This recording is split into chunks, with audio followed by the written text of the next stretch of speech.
नमस्कार दोस्तों, डेनमार्क के शहर कोपेनहेगन पर हर 5 मिनट की वॉक पर आपको एक साफ पब्लिक टॉयलेट मिल जाता है। वहाँ की सड़कों पर कोई गड्ढे नहीं, हर कोई गाड़ी लेन में रखकर चलाता है और ना ही कोई हॉर्न्स का शोर।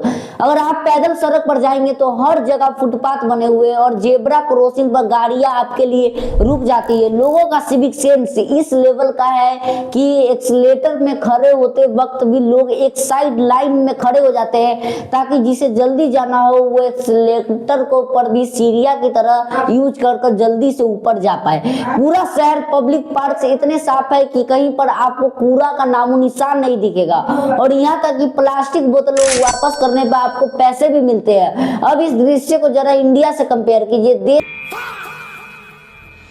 के ज्यादातर शहरों में कूड़े का पहाड़, हर गली नुक्कड़ चौराहे पर आपको कूड़ा पड़ा हुआ मिलता है। गटर में घुसकर लोग सफाई करते हुए दिखते हैं। पब्लिक टॉयलेट्स का हाल इतना बुरा है कि लोग सड़क के किनारे ही पेशाब करने लग जाते हैं। गाड़ियों के हॉर्न्स का शोर इतना ज्यादा होता है कि ज्यादातर लोगों को अपने घर में बैठे बैठे हॉर्न्स की आवाज सुनाई देती है। फुटपाथ और जेब्रा क्रॉसिंग आदि जगहों पर तो नजर ही नहीं आते। ऊपर से लोगों का बिहेवियर भी ऐसे है कि हर जगह लोग लाइन काटते फिरते हैं बिना सोचे समझे।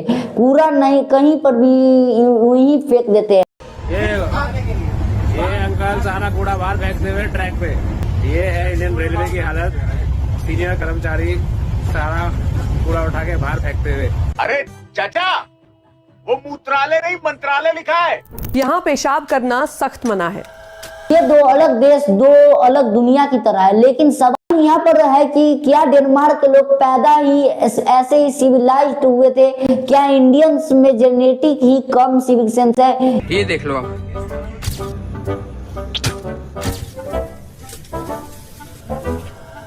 इसका जवाब है नहीं। डेनमार्क जैसे डेवलप्ड देशों ने इस्तेमाल किया है वो बहुत सिंपल है, जिसे सुनने के बाद आप भी कहोगे बस इतना सा। लेकिन एट द सेम टाइम जो सिविक सेंस का मुद्दा है ये कहीं ज्यादा गहरा है। यकीन मानिए आज जो मैं आपको इस वीडियो में बताऊंगा वो आपका सोचने का पूरा नजरिया ही बदल देगा।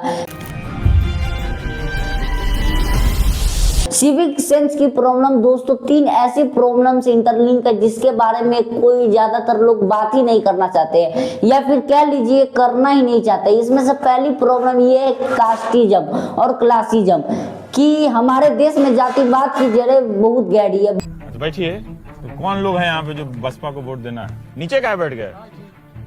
नीचे क्यों बैठ गए? अरे आप नीचे बैठेंगे तो मैं चला जाऊंगा यहाँ से। आप इस पे बैठिए, नहीं आपके सामने चौकी पे नहीं बैठ सकते हैं। भंगी जाति का ट्रेडिशनल काम रहा है सफाई करना।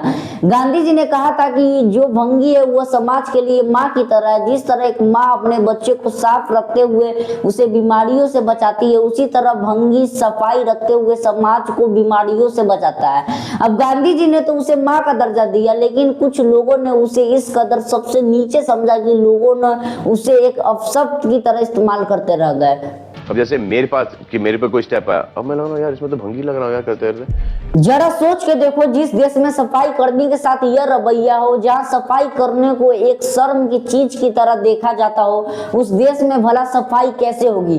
पॉलिटिक्स के हवाले से कुछ दिन पहले ये खबर दी गई है कि झारखंड के धनबाद जिले में 46 वर्षीय दलित महिला के साथ मारपीट हो गई, उसे जातिवाद गालियां दी गई। जानते हैं हो इसके पीछे का कारण क्या था?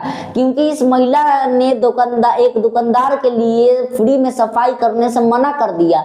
सच बात यह है कि दोस्तों कि हमारे देश में जो सफाई कर्मी आज भी है उनमें से ज्यादातर लोग दलित है। बात यह नहीं है कि वो दलित है या किस जाति के, प्रॉब्लम यह है कि वो गटर में घुसकर सफाई करने के लिए मजबूर है।